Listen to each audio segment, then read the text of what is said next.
Crazy, isn't it? You need to get yourself a driver. Hey, I have some friends of mine who have offered willingly to drive, and I'm gonna take y'all up on that.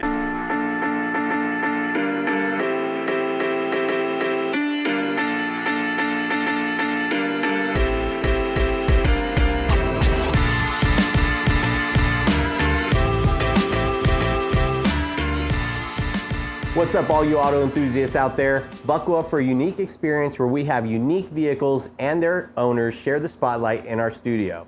Have you ever seen a cool ride and wondered who the owner is or what the history is behind the build?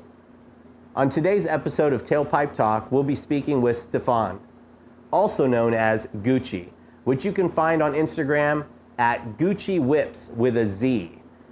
We will get to know more about Gucci and his 1995 Toyota Century. Gucci, what's up, man? What's going on, man? How you doing? Good, how about yourself? Good to have you on. Appreciate it. So before we jump into this badass ride here, I'm a huge fan. Thank you. Tell us a bit about your personal life, your background, and all that good stuff. Well, I was born and raised here in Dallas. I was born in 1998. In August 1st, so my birthday was yesterday. Oh, happy birthday, man! Appreciate it, thank you. So belated birthday present, huh? Yeah, exactly. So I was, when I had the opportunity to kind of schedule a day, right, and he said it was on Mondays, like, oh, cool. Very cool. Right after my birthday, so I thought it'd be pretty cool experience to do. So, born in 1998, August 1st, here in Dallas, born and raised here, lived here my whole life, and I work For work, I work at a Ford dealership in Carrollton, Sandpack 5-Star Ford in Carrollton, in the fleet department stuff. So a bunch of business and companies, sell trucks to them, all that fun jazz. And of course, ultimately, I'm a car enthusiast who love to build unique things and have cool toys to play with. Heck here and there. Heck yeah. Yeah. So was this a birthday present to yourself? I guess you could say that. Yeah. A little premature birthday present. There you I was go. like, oh, it's coming up. Let's make a purchase real quick. Very so, cool. Very cool. Now you're the president of Divine? Yes, sir. Yeah. Tell us a little bit about that. So Divine is a car team here in Dallas, a show car team, more so try to focus more on shows. So it's pretty much a cool little group of friends with cool cars, all enthusiasts in the scene, and all have the same type of drive and to build their car the way they want to, how they want to, and what the big thing about car scene is nowadays is trying to enjoy yourself and have fun with it. Absolutely. And that's how that team is right now. Absolutely. I love it. And how long has Divine been around? It's been around since 2019, so 2 years now. Oh wow. Okay. Mm-hmm. Cool. Yeah. That's a while already. It's been Very a minute. cool. It's been a ride. It's for sure. Yeah. It started out so small, like 5-6 of us, right? A couple close friends, and now we're up to around 25 members and a bunch of prospects in the works. So nice. It keeps building on top of it, and it's like how it all works is it kind of feels like the same thing the six people when we first started with. Yeah. Same type of vibe and energy as it is now. That's cool. And it's great. That's cool. It's hard to keep that sometimes. The bigger it gets, exactly. You know what I mean? That's the hard part of the challenge. Yeah. But when it comes to whenever someone new comes on, I try to make sure they have that same type of mindset and energy about themselves, and make sure they can hang out with the team, have a meal, drink a beer, whatever, right, with them, and have that same type of vibe to where it's that same energy that was when we first started. Yeah. Well, anytime I see you guys out, it seems like you guys are always having a good time. Last time I seen the group together was Hot Import Nights, and you came in rolling deep. Yeah, we usually do. Like, of course, we have a lot of prospects that roll in with us to meets, right? Because that's kind of part of the prospecting process, I guess you say. Meets, shows, all that jazz. Of course, just the team members ourselves, and whenever we do shows or events, we tell everybody, invite everybody. Yeah. Right? Because what's the point of going to a show if you're not gonna have all your friends and family there, right? So friends, family members, close friends to you, right? New faces all the time. Yeah. When any show is always someone new you're gonna meet. Because someone's going to bring someone along with a plus one here, plus one there. Yeah. And it's, the community keeps growing that way, and the group keeps growing that way. It's the way it should be, man. Always. That's the way it should be. Mm-hmm. Well, I'm excited to talk about this one, man. This is unique. It's different. Mm-hmm. I believe it's the first right-hand drive we've had in here. Has it? I believe it is, yeah. I'm glad to be the first. Yeah, absolutely, hopefully the first of many. Yeah, hopefully. Because I know, especially on my team, I have a buddy of mine named Drew. He has a Nissan Laurel. Yeah. with an RB25 motor, same motor so than the GTR and stuff like that, right? Right-hand drive, and a bunch of the prospects are trying to get into right-hand drive stuff, right? That's cool. So there's many more coming in the future, and hopefully try to get the scene on board with right-hand drive vehicles. Well, tell us a little bit about it. How long have you had it first? I just bought it a little bit over a week ago. Okay. So fairly new purchase for me. Fairly different car than what I've seen on the road personally. Sure. My short lifespan, but or just in social media in general. I've never heard of it until when I first saw it or seen such thing as it. I was looking at different cars like a Nissan President or a Honda Legend or a Toyota Crown, right? Right. But then I saw this and did my homework on it. I was like, that's the one. Yeah. It's kind of fits my style, being different and something you've never seen before. Right. Like my Fiat is something you've never seen before. Yeah. Or seen done like in its manner. So I thought it would be a cool idea to take it, and I've always wanted to do a big body build, a VIP style build, and so this is what I believe is one of the more factory VIP stylish vehicles out there, and it's gonna just take it to the moon pretty much. Yeah. Well, usually we have more custom vehicles on here, but I got to tell you, this thing is so decked out and has so many bells and whistles. Exactly. It might as well be a custom build already. It might as well, because it is very ahead of its time. For a 95, it is so technology advanced. It is. When I heard about it, it blew my mind. Yeah. Crazy. Yeah. And I can go on a whole hour about it's got this, it's got that. Well, we got time. We want to hear about it, man. Hear about it all. So where you want to start at? Well, let's talk about the drivetrain first. What are we working with? So the drivetrain on this is a 4-liter V8. It is technically a 1UZ FE, but this motor in this one is a predecessor to that motor. So it's technically still a 1UZ, but it is a generation before they stuck it in the Toyota Celsiors, Lexus 400s, stuff like that. The motors you see more here in the States. Gotcha. Right? Gotcha. So it only puts out about 198 horsepower, but like 300 and some odd foot-pound of torque on the top. Okay. Right? So it's not meant to go fast in any means necessary, but of course, you're not trying to go fast. It's not exactly the complete opposite of what you want to do in this car. It's meant to cruise smoothly, and it cruises well. Yeah. And it is gorgeous. Sometimes you gotta be careful driving tired because you might knock out the driver's seat. That's how smooth it is. But the 4-liter V8 in it from Toyota, and have you heard of the Million Mile Tundra before? I have, yes. So that's the same type of motor as in this car. Oh, wow. So they're built to go forever. Gotcha. And which is why I got this one, knowing it had that motor in it, because understanding of how Toyota manufactured this motor to be pretty much bulletproof for its entirety of its lifetime. Yeah. Right. And also the knowledge of there being parts here in the States, because the motor was built in the States. Which is nice. Which is a big thing for JDM vehicles like this from Japan. A lot of times you have platforms from Japan that aren't used here in the States, right? Right. But you can find, power plant stuff for this car. Not much of the panels and parts over here in the States, but power plant wise, mechanically, it was produced here in the States. Like, of course, the motor was used in Lexus cars. The transmission used in Supras and stuff like that. And the automatic ones, it is an automatic, but some people can get a little butthurt about there being automatic versus manual. That argument. So on this, I would prefer it as an automatic because it is a cruiser. It's very luxury, exactly. So and so that's why I wanted a big body vehicle to be an automatic, because I want to focus on just enjoying the drive, right, and not having to worry about shifting through gears too much, especially being on the other side of the car.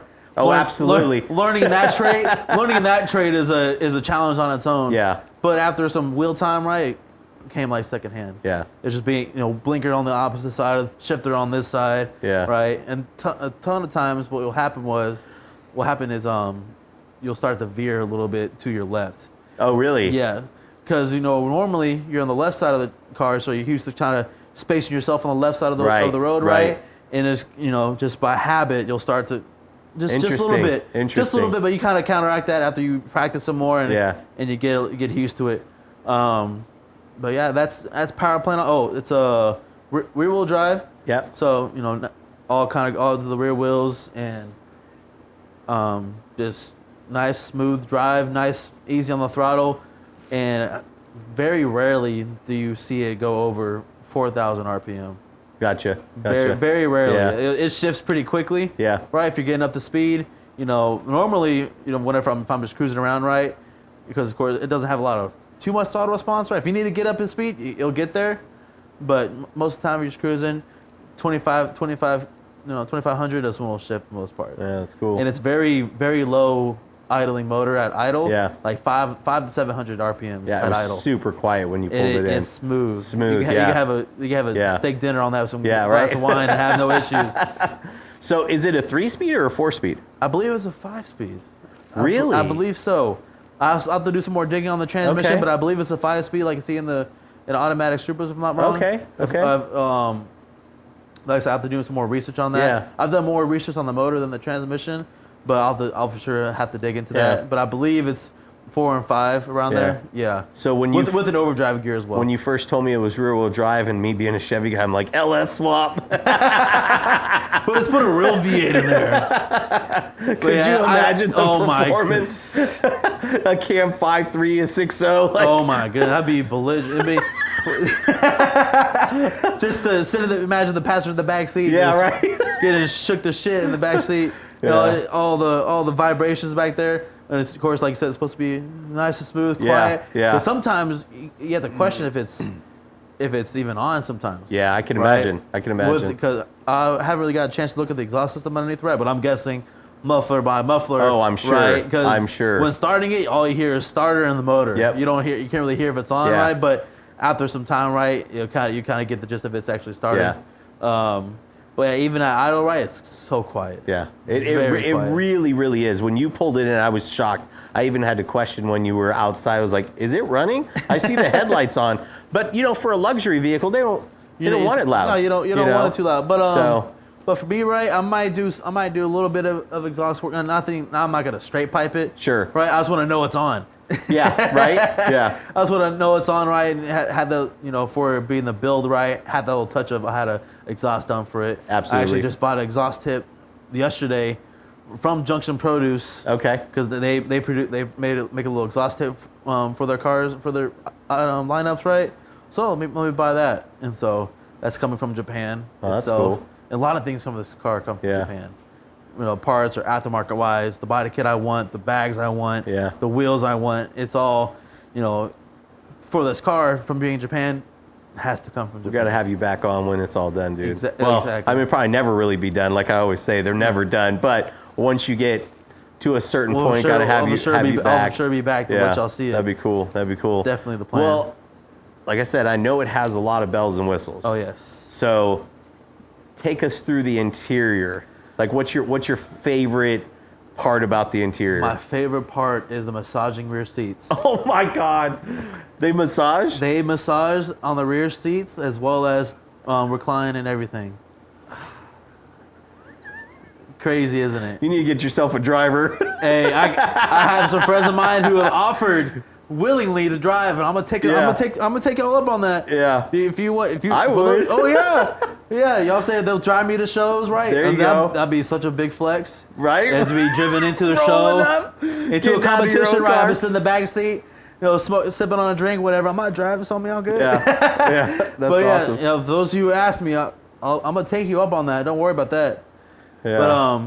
But yeah. So the front seats don't massage, right? No, but the front that's seats, probably a good thing because you said something about falling asleep at the wheel. Yeah, it's quite the comfortable ride. Yeah. So if you're tired, those late night drives, coming home, whatever, you gotta be careful if you're tired because it'll knock out because it's that smooth. Yeah. I think my next favorite little feature in this thing is in the back seat. Of course, there's a center console that controls everything. Because of course, this car was built for chauffeuring. Yeah. Right. So the owner never really drove it, but in my case, I'm driving it for the most part. But the car was built to be a chauffeur car. Gotcha. Right. So the real owner would be in the passenger seat, and he could control everything right beside him. That's cool. AC, the radio, the seat in front of him. He can move the seat in front of him himself. Right. But a cool little thing in the back seat. There's a cassette recorder in the back seat. Yeah.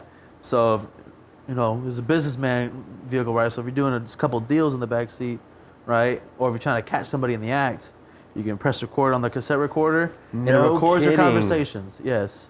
Wow. Oh, also has a pair of factory Toyota earbuds, a headset. Has some headphones in the back seat. It's a cute little touch. So I thought that was pretty unique, having a little cassette recorder in the back seat, right? For sure. Let alone from all the buttons, you control the radio and AC, and you move your seats, right? Yeah. But it's one of the things where you see it like, what's that? So does the cassette recorder just record, or does it play too? It plays as well. Oh, okay. That's what the headphones are for. Oh, so you have gotcha. Headphones in the back. It'll aux plug in to listen to your own tunes in the back. So the next question is, do you have any cassettes? I have to get some. I do not. There is one that came with the car, right? Oh, really? It's all in Japanese. Oh, though. Gotcha. It's the instructions how to use everything. Oh no, it's actually music. It's actually music. Is it? Yeah. It's like some kind of like the Japanese cool. EDM club style music, right? I suffered through it for the first day of owning it. I had to take it. I was like, okay, I don't. It's too much for my taste. Too much. Yeah. But it's a cool little thing to have. Like, oh, I have this, right? All Japanese cassette tape. Yeah. And just if they want to try it out, put in the back one and play it. It's a cool little feature that has in the back seat. That's cool. But that's just one of many. Yeah. One of many. Now, I guess we go to the front seat, where now there's a lot more different, what do you want to call them? Options, right? Yeah. Just features. It's just so much, because there's so much different things in this car. It's hard to keep track of them all, but every day you find something new. Oh, that's different. Yeah. Right. So for factory, of course, in the front seat. So in Japan, they're built for a lot smaller people. So for a bigger gentleman, it's a little bit tight of a squeeze up front, but comfort enough. Like I said, it's pretty enough roomy for myself to be comfortable. But let's start with simple as headlight with lights and stuff like that. Just like your normal car has your light switch. Actually, it's light switch on this side. Yeah. You got your regular lights, your daylights, your blinkers, all that stuff. Couple cool features of that. It has auto headlights, right, and then auto high beams as well. Really? Auto high beams. Wow. So I have a 21 Bmw at home. Yeah. And that has auto high beams. Right, just to give you and this is 26 years older than that. Exactly. That's wild. So just so many different things. Let's see, has cruise control. Yeah. Of course, I don't know how long ago cruise control was really a base thing in a lot of cars. Yeah. But cruise control in it. Only weird thing is, right, it doesn't cruise control over 110 kilometers. Interesting. Yeah. So if I try to set it like 115, 120, it won't set at that point. It'll set. I'll press the button right, and it'll slow down, and once it hits like 110, 109, that's when cruise control kick in. Interesting. Also, another thing is trying to get used to the kilometers per hour instead of miles per hour. Yeah. That's another big thing. I was just going to ask you about that. That must be interesting. It was different to get used to, right? All my friends are like, bro, you're driving so slow. Like, I'm sorry. I'm trying to get used to it, right? I'm following you, so you're the one going slow. Yeah. But after some more homework on it, getting used to the kilometers per hour instead of miles per hour, you get your basic, your 40 mile an hour zones, your 70 miles on highways, right? Yeah. So you get those base numbers, and you kind of that's your comfortable point in the speed ranges. Yeah. Let's see here. It's a full digital display on the speedometer. You got your only thing that's not digital is your tachometer. For your kilometers. It's Interesting. Just old school rolling tachometer on there. But everything else digital. Your fuel gauge, your temperature, your RPMs are digital, and your speed, of course, is digital. But that's the only thing that is not on the speedometer. Yeah, I looked in there. It looked like Knight Rider dash. It is, and that's also another cool little thing. That's why it's just so different. Yeah, right? For that year of a car, right? Yep. Like my Fiat doesn't even have. It has a digital display on the center for the tach ride, but besides that, it's all still analog. But I thought it was a pretty cool little feature for it being a 95. For sure. Another one of those things. Let's see here. You can also move the back seat. So as a driver, if you're being a driver for somebody, there's a little switch right on the left side of the steering wheel where you push it and it moves their seat back. So say if it was scooted forward, where your passenger's about to get in, right. You push that button and it moves it back to its normal seating position. for them to have an easier access into the car. Interesting. Yeah. Interesting. A couple other different switches that kind of don't do much right now, like the mirror button, which is in English. There's Gotcha. another thing in this car is caught me off guard, being a car that's only built in Japan. Yeah. There's so much English in there. Like there's but for the mirrors, right? If you your automatic mirrors, it says mirror, right? Not in Japanese.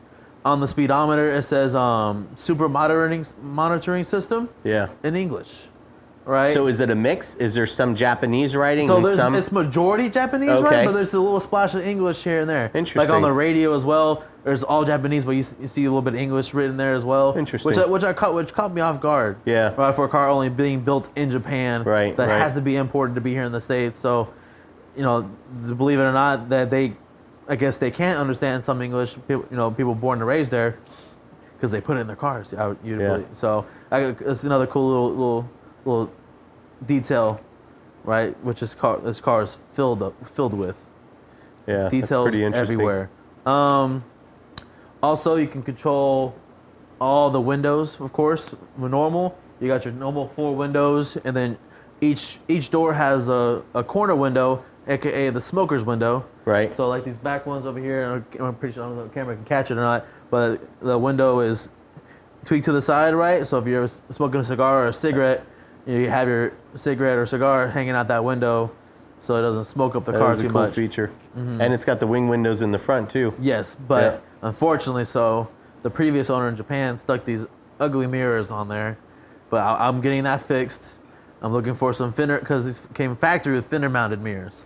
So That'd be so cool. It'd make the VIPs look so much better. Yeah. So I'm in the process working with SCW Performance, which is where I bought the car from. Yeah. And so they've been helping me out a lot, looking for parts, getting the basis of where to buy parts from, aftermarket wise, like airbags, body parts, body kits for this car. They've been a big help, and also going to be a big help finding a bunch of factory parts like those mirrors they could throw on here to make it how it's supposed to be. Right. Not with these. They do the job for right now, but they're not supposed to be on there. Gotcha. Because like I said, those windows are supposed to be like the ones in the back. So I know a generation before this one, back in '92, I thought a little cool thing was, and because Doug DeMiro did a video about it, on the steering wheel, the one he did, right, had a cell phone button on the steering wheel. You can make phone calls through the phone system that was on the car through the steering wheel. This one doesn't have it, right? It has different features and things, right? But I just thought that was such a cool thing for being. That one was a '92. This was a '95. But such a cool thing that Toyota was able to think of. They thought of handless phone calls before it was even really a thing. Right. In the '90s, right? You push a button. You have your speed dials, right? You push. When you had 1, 2, and 3. You push 1 for that speed dial for that button. And I'm trying to think though, like 95. I mean, people were still using like brick phones and stuff, right? I mean, wasn't that about right? Around that, about that. Yeah. So you had push button phones in the 90s. That's really, really advanced. Having like a built-in car phone. It's crazy. Yeah. Had the speaker there and everything, right? Of course, like now that you have your speed dial buttons, right? 1, 2, and 3. Yeah. Same thing. It had 1, 2, and 3 speed dial numbers. That's wild. And of course, you would talk to your steering wheel and it'd play through the speakers of the car. Yeah. Unfortunately, this one doesn't have it, but that was just for one of the cool options they had. Right. As well as TVs in the back seats for newer ones, right? Yeah. For generations newer than this one, they had TVs in the back seat. That's so cool. For VHS tapes and everything like that, and so many different things. It's so cool. Well, having sat in it, there are a lot of functions and buttons and cool features. Like when you open up the back door, the seat slides back, so you have easy access out. It is really, like you're saying, it's really advanced for 95. Definitely. Definitely state of the art, luxury. I can't wait to see what you do with it, man. That's gonna be so cool. I've got a lot of ideas floating in the air. Of course, which all take a lot of money for being such a unique car, right? There's very little things out there for it, but I'm gonna do my best to make it happen. And and try to make a imprint on the JDM scene. Yeah. No doubt you will, man. One of these type of situations, right? Yeah. Now you mentioned it has airbags in the back? Yes, so from factory, in the rear suspension it has airbags. Okay. And on the front it has electrical dampening. Okay. So, on the dash, another few buttons on the dash you have are sport mode buttons, right? Right. Which kind of control the dampening up front and how the traction control, I believe so. Stuff like that. For when you're trying to get that little extra jump or extra little push. But on the back, it has automatic airbags. So like when you open up that door on the side, when it's sitting itself back, that's when it'll tend to air itself out. Interesting. So, like I said, easier access for the passenger to get out, stuff like that. Also, when you're driving, it'll automate itself to level itself out. And certain things. There's even an onboard compressor and everything. It's all automatic. Exactly, but you don't hear a thing. Very cool. It is very impressively for how old this car is, how much sound deadening it's in here. Yeah. Right? Let alone the motor or the road noise. Right. Very impressive. Yeah. And also, like, when you're, like, say if you're, like, driving through a meet, like, just rolling 5 miles an hour, right? It'll pretty much air itself out. It's the look cool feature, I call it. If you ever drive by a window at a shopping area, right? Of course, you're driving slow, air it out, nice fitment, it looks great. And it's pretty, of course, that's what catches the eyes, like, whoa. Yeah, for sure. Mm-hmm. And then I seen the badging. So the badging in the front, the sides. Uh-huh. So it's a Phoenix? So yes, on this car, it has what I call the majestic chicken. Yeah. Thanks to Uncle Demiro, if some people have ever seen this video before, but he's called it the majestic chicken. Yeah. And that's what stuck. Yeah. But it is technically, yes, it is called a Phoenix. Okay. It is resemblance to royalty and higher class in Japan. So, and of course, this car being a VIP and chauffeuring car, chauffeurs, high class people, royalty over there. Yeah. Right. So that kind of resembled what this car was built for. I gotcha. And of course, a lot of badging you see on the hood and on the pillars is the C logo, the Century. Right. So there's only one logo on here that shows Toyota, and it's on his little badge on the rear bumper. Okay. And that's the only Toyota badge on here. That's why it gets a lot of people like, what is this? Yeah. People ask, what is this thing? Well, it's a Toyota. No way. Yeah. Is there anything else you want to share about the car that maybe we didn't cover yet? Another cool thing, it has collision avoidance. What? Yes. I found that out. It has some sensors out front that keeps you from hitting something. At a slow rate of speed, right? Not like nowadays, if you're going 40, 50, it'll stop you. But no, if you're, say, like rolling through a parking lot, right? Or if you're trying to park and it'll sense the car in front of you, right? It'll stop the car. Wow. Yeah. Well, that's impressive, man. That's really cool. Crazy stuff. Yeah. Let's see here. A couple other little things. The AC vents isolate. So you get evenly distributed air all throughout the cabin. That is cool. It has rear and front AC. Yeah. It has the AC vents right behind the seats and the passenger seats, and of course the back seats also. There's the main control system. You can control everything, radio, the AC, your own seat positions as well. Everything. It's crazy. Yeah. And it's like so much stuff, and it's a lot to take in. Yeah, I'm sure it is. It's a lot to take in, I'm sure it is. Especially when I'm trying to describe it to somebody, right, who's, like I said, has never seen one before or ever heard of it. Yeah. Right?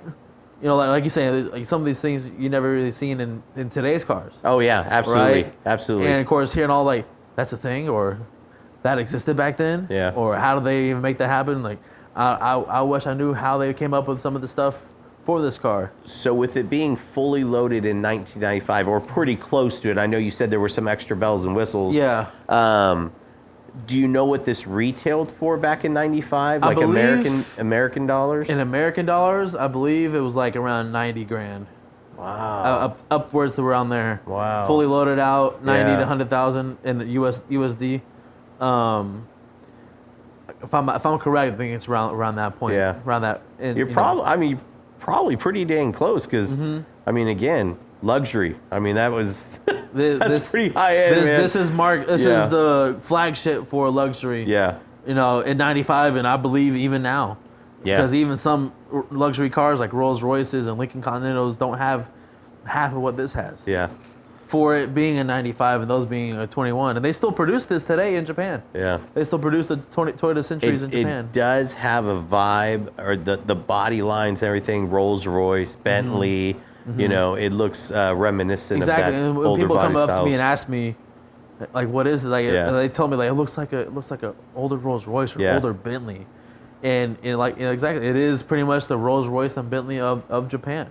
That's cool. This is their Rolls Royce, this is their Bentley. And it fits that bill quite nicely with ease. Yeah.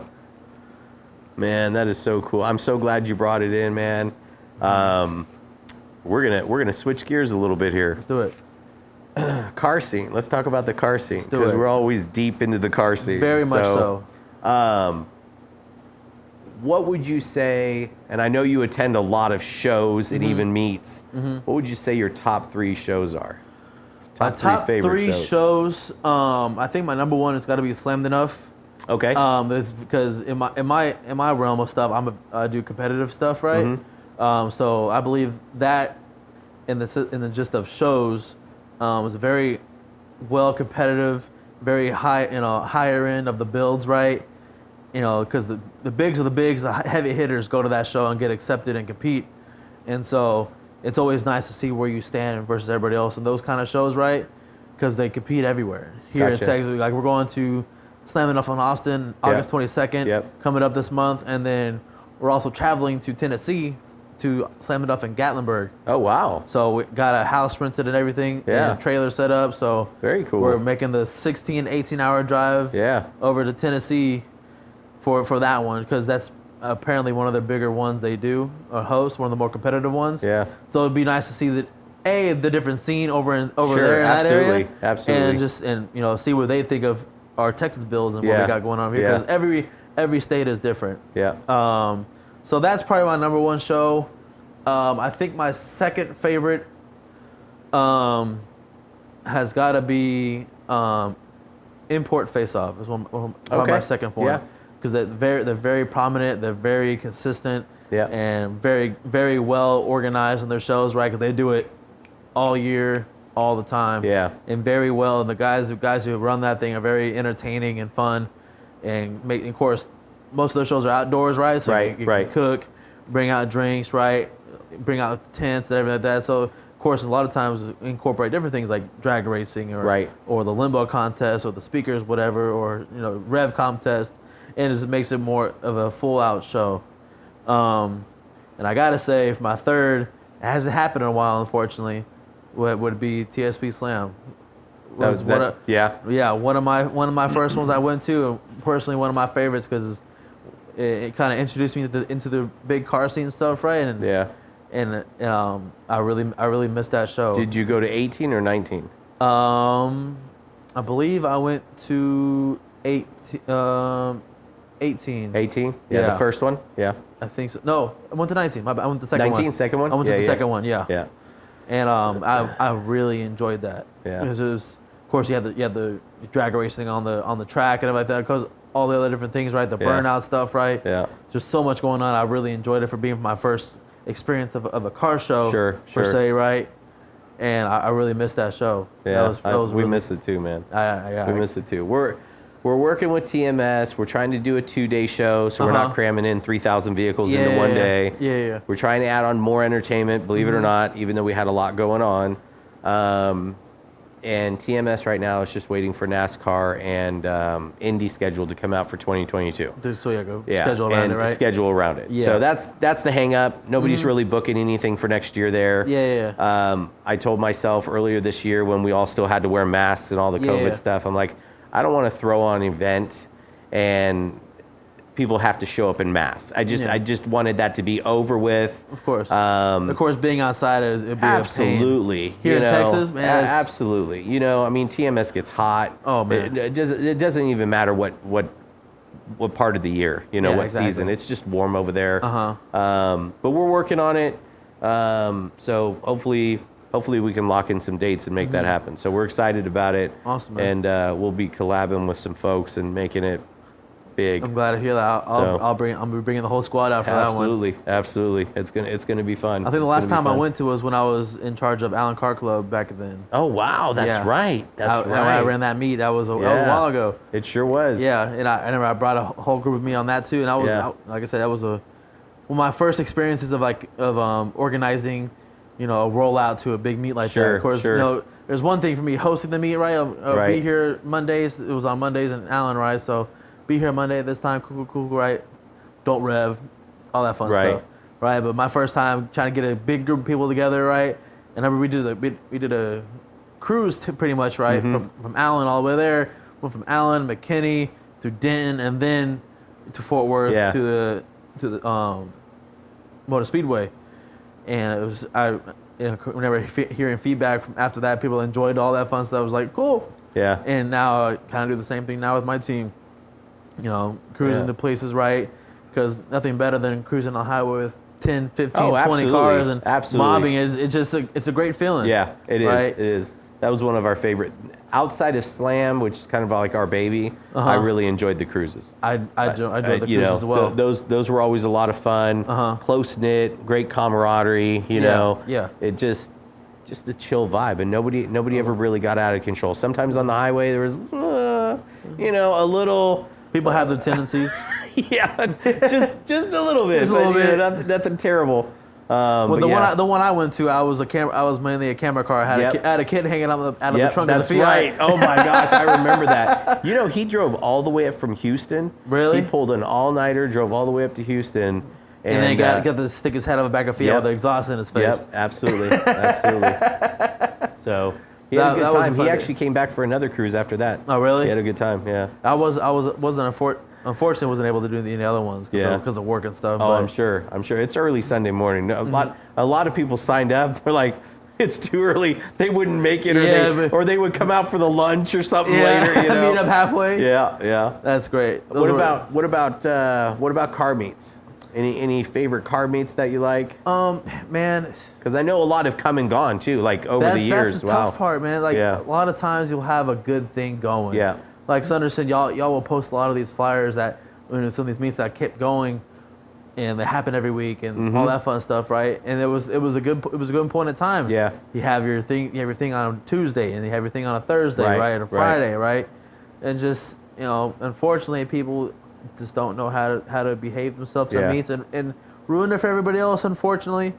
But a couple of them that kind of stood out that was the Petco meet that happened on Wednesdays, I think. I forget what day it was. Wednesdays or Thursdays, one of those ones.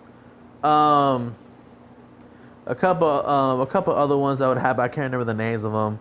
And of course, they had the ones that happened on. It was pretty much at a certain point in time. It was every day of the week. Yeah. And even myself, I tried to host a meet a couple times before all the COVID stuff really happened. Right. Like Louisville. Yeah. That you came out to, I think once. I think so. Once, right? And like I said, it's one of those things where COVID got really in the way, and it got really way at a lot of things too. Sure.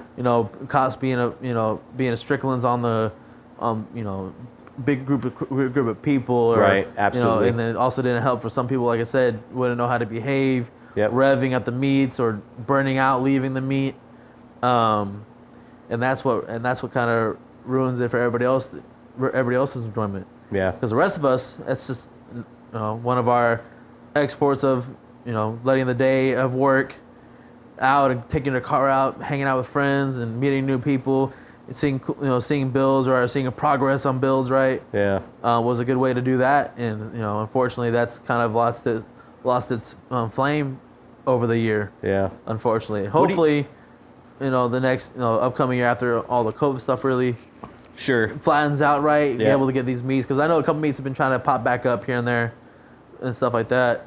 Kind of like more so low key, invite only to try to keep away a lot of the misbehavior and stuff like that. It's funny you just mentioned invite only, because I was going to ask you what's your opinion about that, like invite only or charging a fee or So like park up front, a lot of their big stuff, right? filled up, or cars in the cantina, or cars and coffee, right? They'll charge that $5, $10 fee. Yeah. Right. Me personally, right? $5 for peace of mind at a meet. That's fine with me. That's a price off. That's fine with me, right? I understand a lot of people don't approve of that whatsoever, sure, right? I get it. That's they're okay. That's their opinion. Yep. Right, and that's their belief. That's understandable. You're not gonna. I can understand that situation, right? Why should I pay to go to meet? Right. Understandable. Yep. But for me, right, I'm paying to get into shows a lot. Right. A lot of these shows are in indoor venues, and of course they got to pay for that venue, and pay for the concessions there, whatever, right? Right. So $40, $50 for a show, so it don't really mean much to me for $5-10 for a meet, right? For a peace of mind meet, Sure. more so, No, right? I agree, right? I agree. And of course, cops are there, so it kind of helps keep down the Yep. The activity afterwards with people acting a fool. But yeah, I mean, it's good in a sense, but also iffy on the other, right? Because of course, money's got to go somewhere for some of these places, right? Wherever it goes, it goes.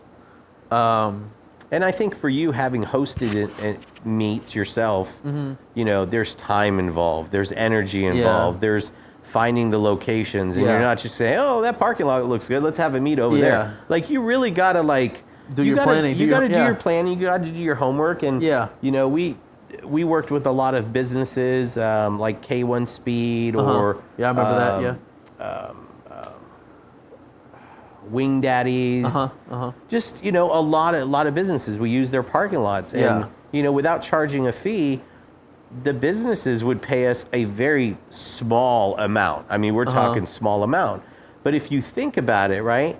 You're filling the parking lot with 50 to 100 people. People are going inside K1. They're racing. Yeah. People are going in Wing Daddies. They're eating, drinking. You know what I mean? And it's give and takes with this. It is. And that's what's also beneficial, right? When I hosted that one meet, the Allen Car Club meet way back when. Yeah. Right. It was right there in the Home Depot parking lot. Yep. I remember. Right. Yep. And I overtook it from the prior people who ran it, right? But they kind of had it the ends with the manager at Home Depot, right?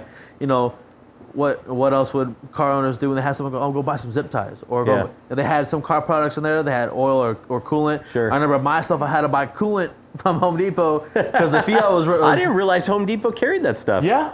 I had no idea. And they had a couple detail products, right? A couple, sometimes stuff you might need just in case. You never know, right? Yep. Just happen enough. I'm in a parking lot of Home Depot that have coolant inside. I'm gonna go buy a bottle of coolant, right? Yeah. And so when it comes to hosting meets that aren't like for park up front events or in a big area, right? A lot of these low key meets that try to keep it low key, to keep all the activity down, right? Because all these cops around the area, especially in the DFW, with all the takeover stuff, I'm sure you've heard or seen plentiful of that stuff, which another reason what ruins it for the rest of us, right? There's a place and time. The middle of an intersection is not it. So I had probably the first, 10 episodes, I think we talked about the TOs pretty regularly, you know? And driving one day a couple weeks ago, I had like this epiphany, okay? We've all heard the phrase, haters are gonna make me famous, right? Yeah. All right. So I kind of look at it this way.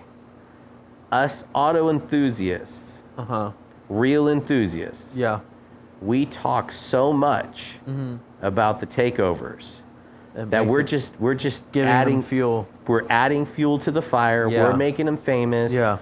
And we as enthusiasts should rally together and work on ourselves, right? Make better meets. Yeah. Connect the automotive community, because at the end of the day, you can't make me believe the people out there doing those things are true car enthusiasts. You know what I mean?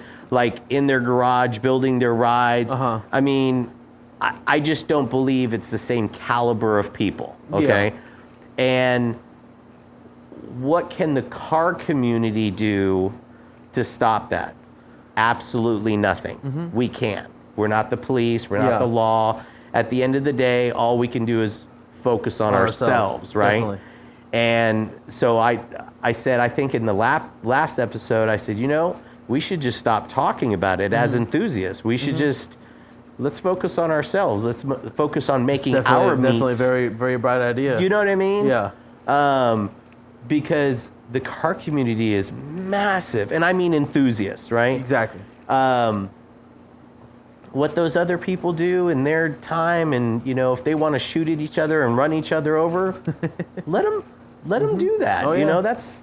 That's you can't change that. No. But having better meats, quality people, good locations. We posted something a few weeks back and just put, what makes a good car meat. Yeah. And wow, a lot of great suggestions, comments, good ideas. Definitely. And, a lot of people suggested food trucks and, a DJ. And, there's some things people don't get, because if you have a food truck out, you definitely have to have a lot of people there to make it worthwhile for the food truck to come out. And DJs really don't want to come out, set up for free, and play for 2 or 3 hours. Yeah. So again, there's money, right? Exactly. So, it kind of goes back to, hey, charging $5 a car and putting on a cool event, that's pretty cool. Doesn't seem too bad. At that it point, doesn't right? seem too bad. Yeah. And I get it. People are like, why should I pay $5 to go hang out? But I guess it depends on what you're getting. I mean, you are getting maybe police presence, you're getting a DJ, you're getting, a food truck.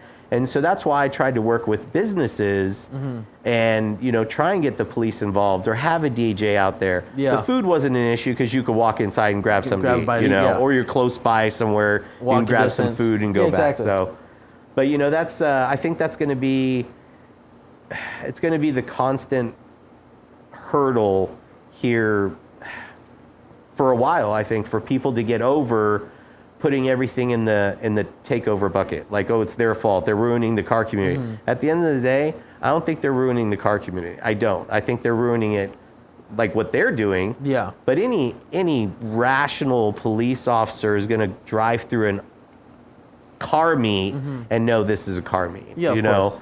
So, but we hear that a lot. I mean, a lot. Like all over the place. Daily, it's everywhere. And I think we, as enthusiasts, we need to change how we think about that and stop giving them all the fuel, Definitely. So, but that's my 2 cents anyway. Oh, of course. So, and it's definitely a very bright and very smart 2 cents to give, because that's, thinking about it, kind of stop feeding that dog, and that dog will end up passing away at some point in time, right? Yeah. But all these comments and posts about, takeovers are ruining everything. They're ruining everybody, all this car scene stuff, right? They're getting the cops all pissed off, so they get everybody involved, Yeah. And one reason why I kind of go into the gist of they're kind of making it more difficult for us car enthusiasts, right? Yeah. Because I've had a buddy of mine who got arrested on the spot because he was assumed to be part of a takeover, unfortunately. So. But was he there? No. So he was just driving. He was actually going to help a buddy of his out. He was driving through Dallas. He was at a hookah lounge beforehand. Had receipts of that. Yeah. And had to go help a buddy of his. He had to drive through Dallas though. Oh, that's terrible. Right, and the cop just he has a modified 350. So he had a modified car, loud exhaust, right, and just I guess you could say a target for the cop to kind of assume stuff, right? Yeah. And he assumed heavily. Yeah. Heavily, right? And took him in on the spot. No questions asked. He said, like, I think you're going to the next spot, and just didn't even bother to kind of ask. So that's kind of So what did he get arrested for, though? He arrested for street racing. Got his car impounded and everything for the assumption to be affiliated with street racing or takeovers. Wow. Because he had a modified car driving through Dallas and everything. That's insane that somebody would do that. It was a scary moment because like it happened like on a Friday night, right? Yeah.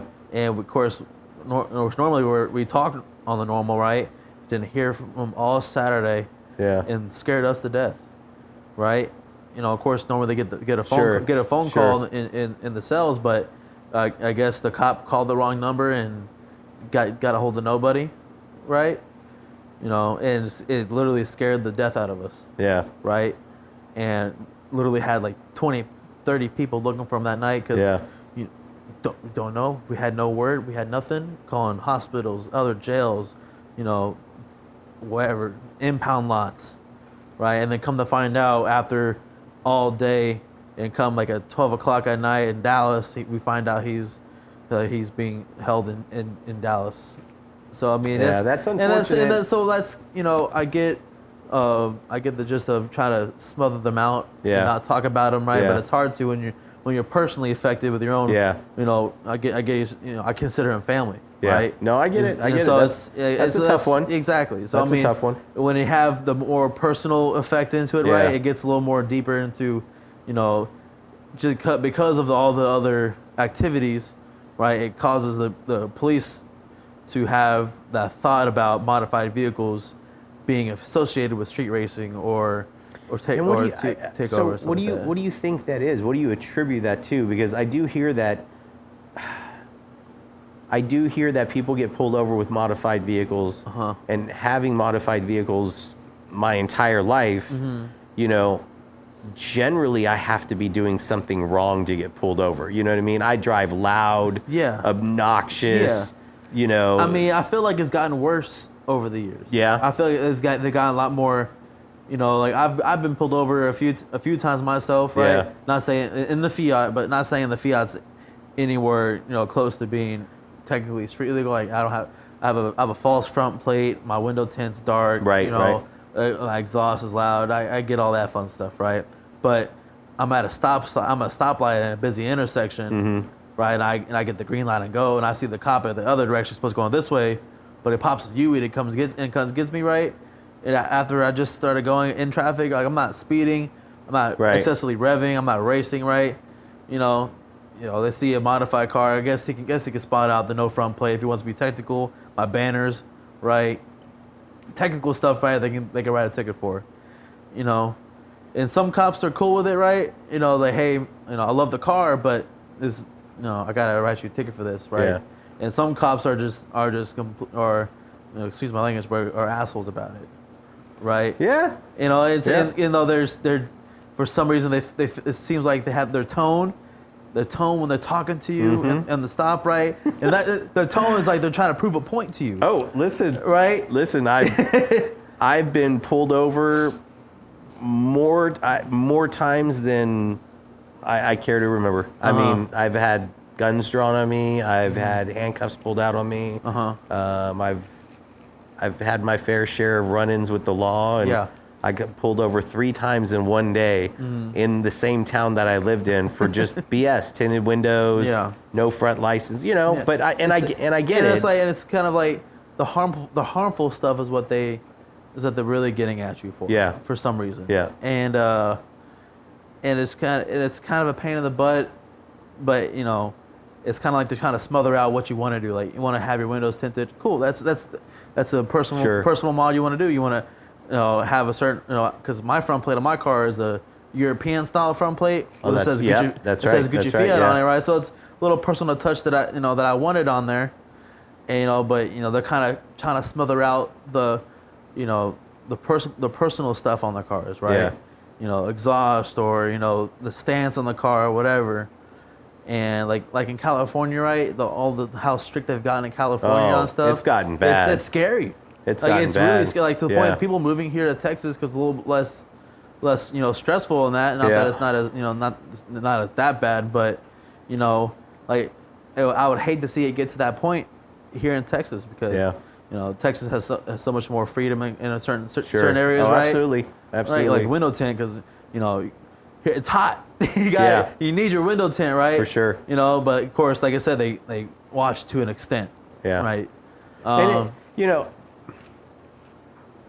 My wife got in a little fender bender the other day, and I rolled up on the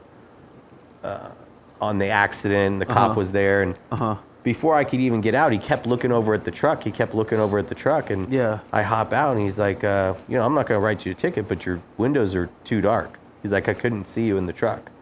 And so I guess in their defense, it's more of a safety thing. Yeah. Rolling up on something that has dark tinted windows and they can't see. Which I can understand that part of things, right? Yeah. And with anybody, I think cops, doctors, firemen, they're all people in the end, right? Of course. It is unfortunate some take their privileges or their power too far.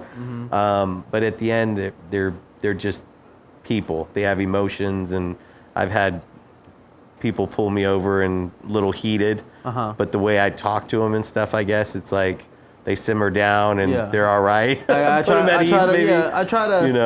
my best to be as respectful as possible. Yeah, right? Because, for sure. That's helpful, man. It's helpful. Because nowadays you can never be too careful. You can never be too careful.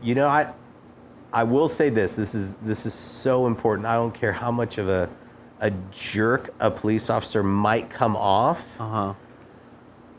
Just be courteous and kind, and you would be surprised how much their attitude turns around. Because kill them with kindness type situation. It really is. It really is, because it's kind of like, have you ever done anything wrong and you're the first to apologize about it, and then the person like, oh, well, what am I supposed to say now? You apologize. You were genuine about it. You know what I mean? So it's like when you see the cop come up behind you and you were speeding, just go ahead and pull over. Then when he walks up to the car, he's like, why'd you, you got me. You got me. I'm so sorry. I was speeding, Oh, well, you were so honest today. Here's your license, registration. Have a great day. Because at the end of the day, you know how many people they have lying to them every single day? They're sick and tired of it. So they're like, you get a breath of fresh air. This dude was chill, man.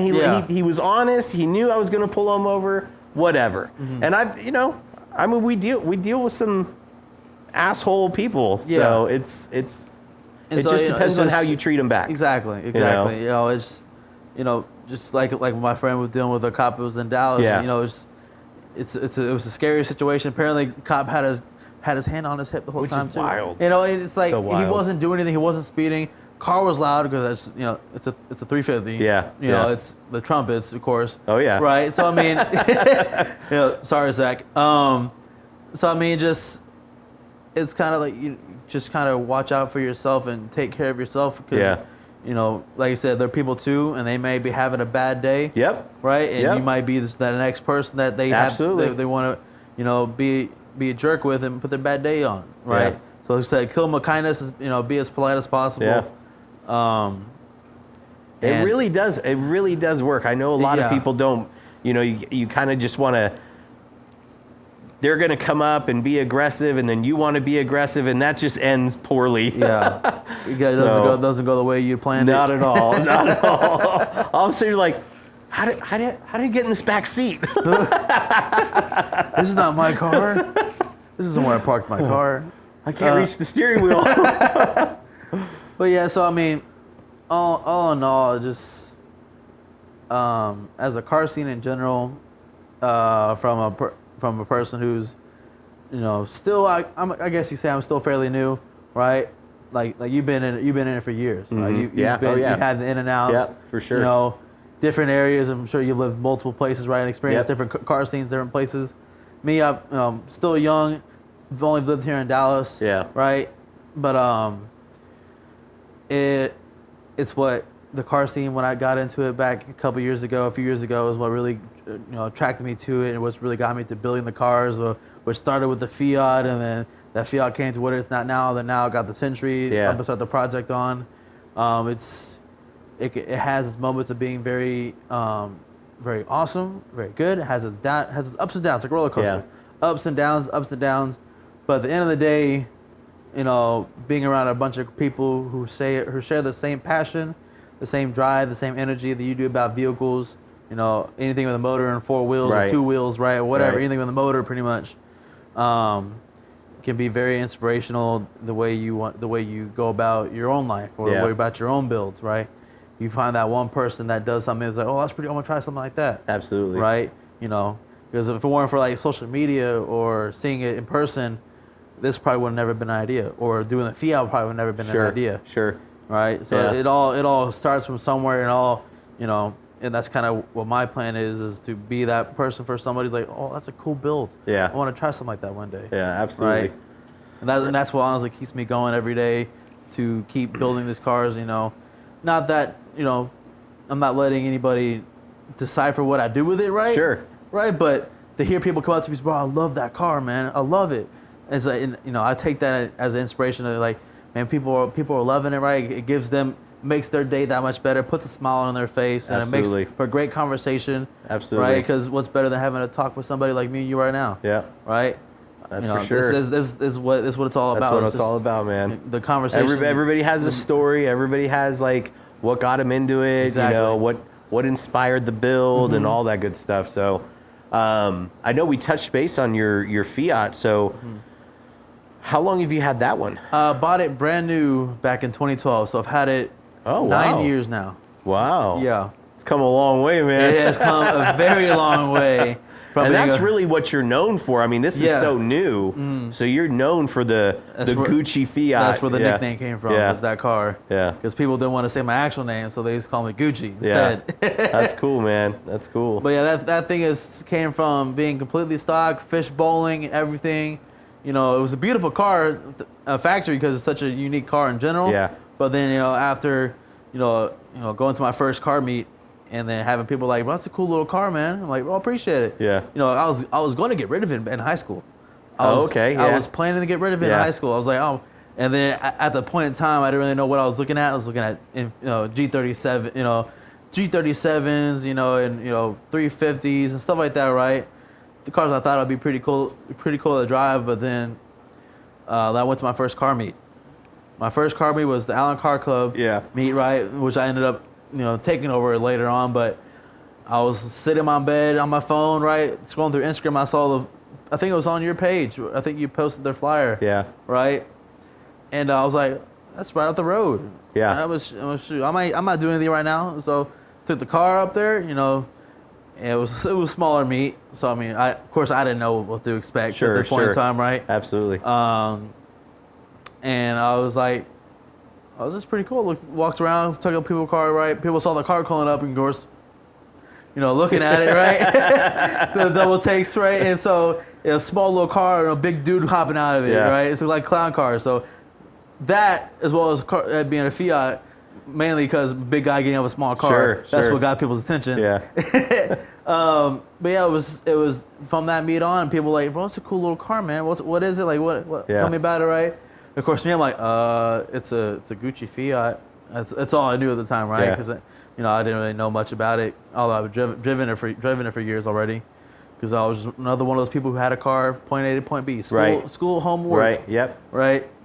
But after that meet, right, it had me think about it a completely different way.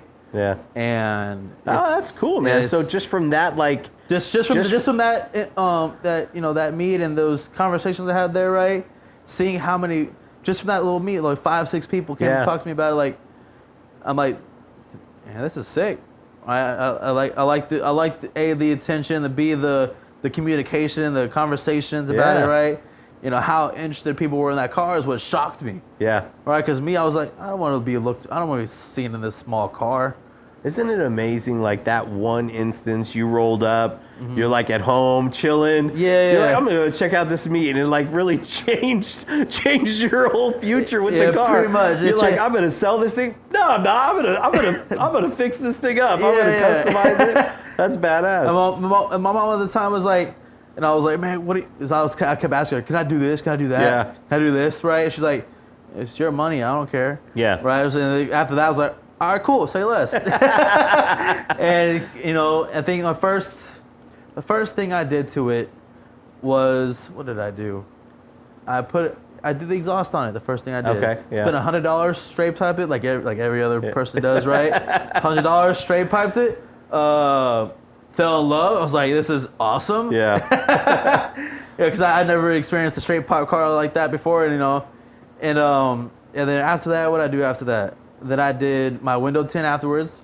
Finally got the car window tinted after so many years of owning it, which was very much needed. Yeah. Oh my goodness. Couldn't even imagine driving in that thing in the Texas heat. No, not anymore. No, because I think now it's like 0.5% on all the windows. 0.5 with like 15 on the windshield. Yeah. Yeah, I couldn't imagine it without any window tint anymore. That's wild. That's wild. Like to the point now where builds are now considering with a different type of window tint, because now I have like the mirror finish on it, right? The color, right? Yep. So anytime I do a different wrap or whatever. I'm like, what can I change the window tint to? Right. Color-wise, Yep. right? So even to the guy, it's gotten to that point. So now I couldn't even imagine without it on. Yeah. I feel like it'd be a lot to take in. Yeah. With light. For sure. For sure. Yeah. But yeah, I think after I did the window tint, that was the first. Then I did that footwell lighting stuff, right? Yeah. You know, the basic few things that a lot of people do.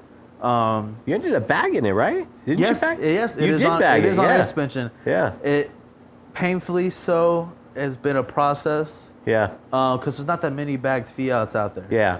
A lot of times when there is, that's a Frankenstein setups, right? Right, They right. got bags from this car and bags from this car, got struts from this car. Yeah. All in mixed into the one with some fabrication still involved. Yeah.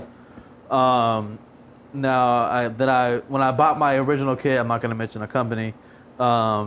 It was great at first. It was a reasonably priced kit at the time, right? You know, the expensive stuff was, of course, the management, the tank from Airlift. For the Airlift, their stuff's solid. Yeah. They've been doing Yeah. it for years. Yeah. Right. So no question about that. But the company I bought my struts from, well, they're a lot cheap. They're a really, really cheaper company. Yeah. And it worked fine for initially, right? And then just all of a sudden it had a bunch of issues. Gotcha. Was leaking air out of the struts from the seals on the interior of the bag. Yeah. The bag itself was fine, but the interior of it was Gotcha. falling apart. I guess they didn't lube up the interior of the bag right, so it was just rubber on rubber, and then all of a sudden just, corrosion happens Yeah. and it fails. Gotcha. And I dealt with that company for 6 months. Oh, And really? 6 months. I sat at Ivan's shop, Ivan's performance shop. Yeah. He's been a big help with that car as well, and it was sat there for so long, and it was so much of a pain. There's Yeah. times where like, okay, what can I do to can I go back to static or go back to my coilover Right, setup, right. right? But my ultimate goals for that car were to be on air suspension. Right. So I didn't want to let that veer me away from still keeping that car Sure. on my goal vision for it. Sure. Being on bags, right? Being the only one in Texas on bags, right? And then finally, I got in contact with a company called Universal Air Suspension, and they sell a kit for the Fiat. Fortunately enough, Oh, nice. It is pricey, Yeah. but at Quality. that point, exactly, you you're paying for yeah, the quality. You're paying for the quality. And as soon as I got that kit on, yeah. it was worth every penny. Yeah. Every penny. It was. Yeah. That's awesome. And after I got that on, I drove to Oklahoma for a family event Yeah. at Oklahoma, Yeah. and it took it like a charm. I was like, man, this is great. Yeah, that's I was cool. anxious. I kept checking the remote like it was leaking air because Yeah. from last setup, right? I'm like, it's fine. It's fine. Stop Yeah, looking yeah, at it. yeah. Stop looking Yeah. at it. But it was a pain in the butt. My man Ivan was getting frustrated because it was sat there for so long. Yeah. Of course, for being a mechanic shop, a space is a space. Absolutely. Right? The space is Absolutely. money. Yep. And I keep telling him, man, I appreciate you for everything you've done, Yeah. for being patient, right? Because it's nothing he can do, it's nothing I can do. Yeah. It's just the company we were dealing with was being a big pain in the butt, Yeah. right? Very horrible on communication, right? And, I was trying to deal with with refund stuff, and they were like, it's a custom set, like. Isn't that sad with a lot of companies? They don't back their work, or No, even and some shops will do work, and once they Yeah. have your money, it's like, Yeah, it's oh, like, warranty? What's that? What's that mean? I mean, it's, it's like I said, it's a pain in the butt when it comes to having that warranty work. Yeah. From certain companies, Right. Like Airlift, they have Right. warranty on their products. Yeah, for sure. Universal has warranty on their products, Yeah. right? And they had a warranty on it, right? But it's like, okay, but when I bring it up to you, you don't want to help me fix it, Yeah. right? Or do what you have to do as a company, And they to don't- make it right. Yeah, and they don't know? realize how much that actually hurts them in the end. Exactly. If they take care of their customer, you're going to say good things about them, right? Exactly, You were but- nice enough not to mention their company Yeah, name. because even on social media, because I made a couple story posts. I don't know if you've seen them at all, but I was kind of describing because people kept asking, "Where's the Fiat at? Where's the Fiat at?" Yeah. 6 months without the Right, Fiat being out to yeah. any meets or shows, it was killing me on the inside. Absolutely. Right, but because I wanted to bring it out so bad. Yep. I was so bad. It was sitting there, but it was pain in the butt dealing with that group. And it was, finally thankfully enough to get out of it and get on with the Universal Air that expensive, but like you said, quality. Yeah, for sure. Quality is always going to be overpass the price of it at the end of the day. Yeah. Right, because for that car, the price of it's is irrelevant to getting the quality parts on it, and that's what I promised myself when I started that car. Right, besides the $100 straight pipe, which that was way back when, but actually when I started at the dealership working for Ford, right, and actually making adult money. Yeah. I was a high school kid, making like $12 an hour at my current job, right? And then now working at the dealership making, adult money, right? I could spend that extra couple bucks to getting a quality product for the car to make it the longevity of it even longer than, what others will do, right? Absolutely. Because quality goes the long haul. And of course has the warranty behind it. Yeah. Absolutely. Mm-hmm. Well, I appreciate you telling us about this one, your Fiat. Yeah. Talked a little bit about the car scene. A little bit. So I am curious to know what got you into the car scene itself. Like, what was there somebody in your life that inspired you to start customizing cars and get into cars? Yeah. So there's this one gentleman. He's still very relevant in my life. He's pretty much one of the guys who helped me start Divine.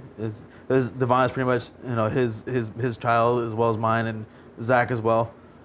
His name is Jake Segura. Mm-hmm. I was just a part of a couple meets here and there, right? I ran ACC for a little bit, and when I finally got in contact with him, and he's the one who gave me my nickname. Gotcha. Yeah, because he was bad. He's bad with names in general, right? He's like, you got a Gucci Fiat? We'll call you Gucci. Yeah. And then the snowball effect down to what it is now. That's cool. But that man right there, he's something special. He's always got this drive to better himself as well as the people around him. Yeah. His close circle, and Divine wouldn't be what it is today without him. Of course, the Divine was originally a rap shop. Beforehand. Gotcha. Yeah, so we did car wraps and stuff like that. Yeah. Before we even started the team out of it, and here soon we're planning on making it its own thing again, Divine Auto Works instead. Nice. So a lot more kind of broad spectrum of stuff, right? Kind of like try to make it everything under one roof type situation, very right? cool. Like auto sports, like exactly, customization, small auto stuff. sports, tuning, customization, wraps, detailing. We're in close knit with Manette's Mega Shine with John. Yep. He's helped me out personally sponsoring the Fiat, and he's helped the team out a lot. And so getting my help, all that stuff with him. But Jake is what really he's really the big character of I guess you could say he made me type of situation with the Gucci nickname. But yeah, like, after meeting him, it was different because he grew up in West Texas, and he's owned tons of. I think he's owned like 30 cars. Yeah. He's only 25, 26 years old. Yeah. Right. He's owned as many cars as he is old. Right. That's wild. A lot of them being Hondas. Yeah. And he helped me buy this one. He was my my price negotiator on this car. Right. And and so I'm really grateful for him being in my life and introduced me to kind of a different point of view of the car scene. Sure. Right, because until that point, I was just kind of doing my own thing, right? Of course, I ran ACC at the time, but I was just running a meet as best I could. But then when I finally came in contact with him and kind of was able to kind of dig into his head and see how he thought of things and how he experienced stuff and how he went about things, and it was a big motivation on how I went about doing shows or went about doing a certain types of modifications, right? Yeah. And of course, it's always nice meeting someone else and kind of getting their vision of their experiences and their knowledge, right? Oh, absolutely. Of the car scene. Yeah. And that's the big thing about meeting different people in the car scene, right? You can kind of pick and pull off their knowledge to help you out. Yeah. Right. So the more I talk to you, the more I can know about a bunch of other different things that I had no idea about. Yeah. Right? Like trucks or muscle cars, right? That, you know, not my scene, but I do my best to. Oh, it's the same reverse, man. Like you've met my oldest son, Nick. Yeah. And so he's heavy into the JDM, the imports and stuff like that, and we'll roll up to me. You can rub it in his face that you've seen one of these. And Oh, right. So we'll roll up to me. I don't know the difference between a GTR and a. I see. I'm gonna get it all wrong, but I know there's variations, right? Yeah. That's just not what I grew up with. So I'm a car guy in the sense that my biggest thing is the people, number one, and number two is the cars, because I love the creativity, no matter what it is. Yeah. And the customization, and wow, you did that to the interior. I would have never thought of that. You know, something cool, something different. Wheel choices, paint colors, wraps. I mean, it's endless possibilities. Some colors matching together. I'm like, I would have never thought about putting those two together. So, but he's really cool about educating me sometimes on stuff. I'm like, I don't know what that is. He's like, oh, that's so and so. I'm like, how did you know about that? But then it's like with me and Chevys, I'm like, oh yeah, that's a 1986 luxury sport Monte Carlo, blah blah blah. You know, I can just rattle that off. So I'm over here like, what is that? So, but that is what's so cool about the car community. You know, what was your first vehicle? The Fiat was your very first vehicle? First, oh, yes. okay. So this is second. It's Fiat. Well, so this is my second. I guess you could say a purchase vehicle. Yeah. I have two other vehicles at home, and also the Bronco is coming in. Gotcha. Later on this year. Very cool. I have a 07 Ford Focus, was my grandfather's car. Okay. Until before he passed away, unfortunately. Sorry to hear that. Thank you. At the time of point, it didn't run, so we had to transport it up here to Dallas, spend a few grand to getting it fixed up, and only has 22,000 miles on it for an 07. Oh wow. Yeah. Wow. So that's like my little beater, I guess you could say, right? Yeah. I'm gonna fix it up, wrap it, right? But you know, it's just a simple beater car. That's cool. You know, get from point A to point B, and of course my daily is our Bmw X6 at home. Yeah. It's our nice car we use for daily driving stuff. Very nice. And of course the Century and the Fiat are my project show cars. Yeah. Very nice. Sounds and of course the Bronco, which hopefully gets here sooner than later, is gonna be another different spectrum of build besides the Fiat and then this. Oh, for sure. And the Bronco, we're lifting it, bigger tires, rock lights, light bars. Different level altogether. Yeah, exactly. So get it, and try to get a little bit different taste of everything, right? Yeah. You know, of course, at some point in the future, I want to build something like you did with the Silverado. Yeah. I want a cat eye, 07 cat eye, regular cab, single cab. Yeah. Right? Well, Chevys call them single cabs. You know, do a drag build with it. Yeah, right. That's cool. You know, but me personally, right, with each of those builds, you know, after building a show car like with the Fiat and also like I plan with this, right, I want to build those same cars, right, to be capable of A, off-roading and then B, drag racing. Yeah. But with show quality parts. Right. To where I can take all of them to a show and compete, but at the same time, hey, you want to talk some mess, let's go on the street real quick, right? Yeah. Let's go to the strip real quick, right? Yeah. But you know, when it comes to different builds, whether it be, you know, a VIP build or a stance or bag build or track build for a race car or a drag or off-roading with a truck or Jeep or whatever, I personally believe that any of them can be a show quality, right? Yes. Because what means to me for a show quality build, right, is just the attention to detail. Yeah. Right? Yeah. Say, like, you know, like you said, with color matching, you know, your interior to certain pieces, right? Accent colors. Right. Yep. You know, there's the little attention to detail, like your brake calipers match your seat belts or something like that, right? Right. There's Totally. little things like that, or accents or little details.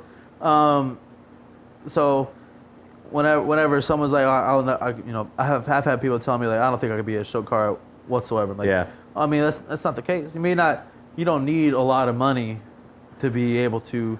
Yeah, I mean, it helps, right, to buy nicer products, right, nicer items, but you know, you don't need to do it overnight. Right, I agree. Save up, be smart with your purchases, right? Yeah. Right, you know, make good choices on products, right? Do your research, your homework on certain items, and honestly, show your appreciation for that car, put love into it, put sweat, tears, you know, time, love, and affection into it, and it'll show you the effort back. And you know, like I never thought the Fiat would be where it's at today by any sorts of means. But like I said, I had that vision for it, right?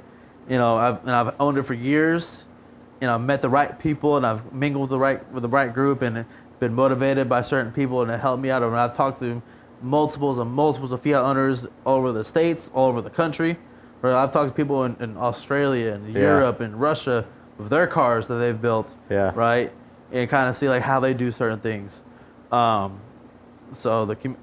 just car community in general, and meeting the right people and talking to the right people can influence you to a certain extent to where you want to get yourself at.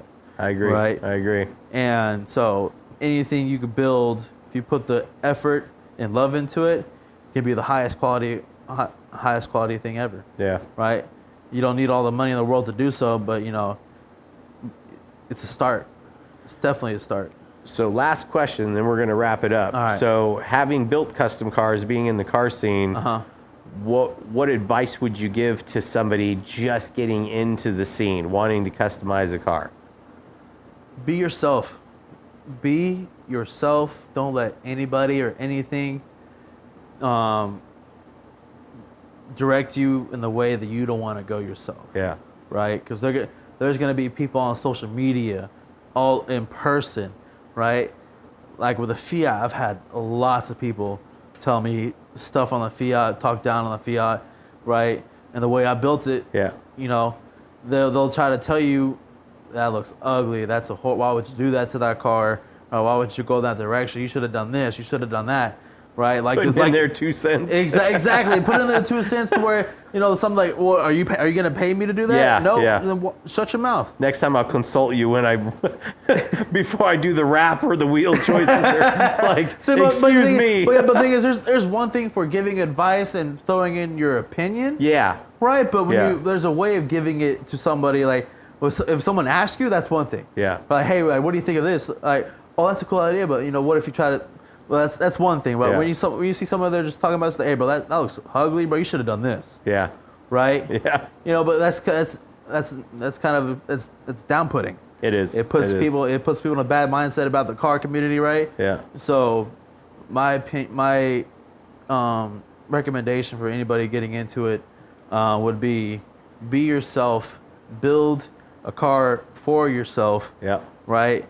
If you're not having fun with it, you're doing the wrong thing. Yeah. Right? If that car is not putting a smile on your face every time you drive it or every time you look at it, there's not a time I don't open my garage door and look at this thing or the Fiat. Right. And it's like in awe. Yeah. Shock and awe, like this, like I built that and I have this and I've worked my ass off for these things in my life, right? And I enjoy them every single time I see them and every time I drive them. Yeah, that's cool. So my biggest thing is be yourself, do stuff for yourself, right?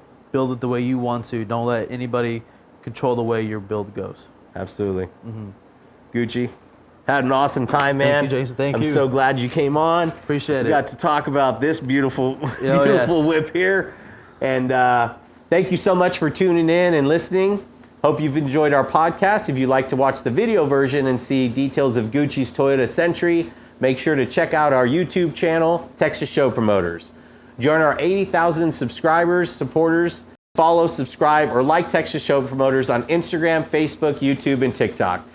If you have a custom vehicle, live in DFW area, and would like to share your story, please let us know. We'd love to have you on. Peace, guys.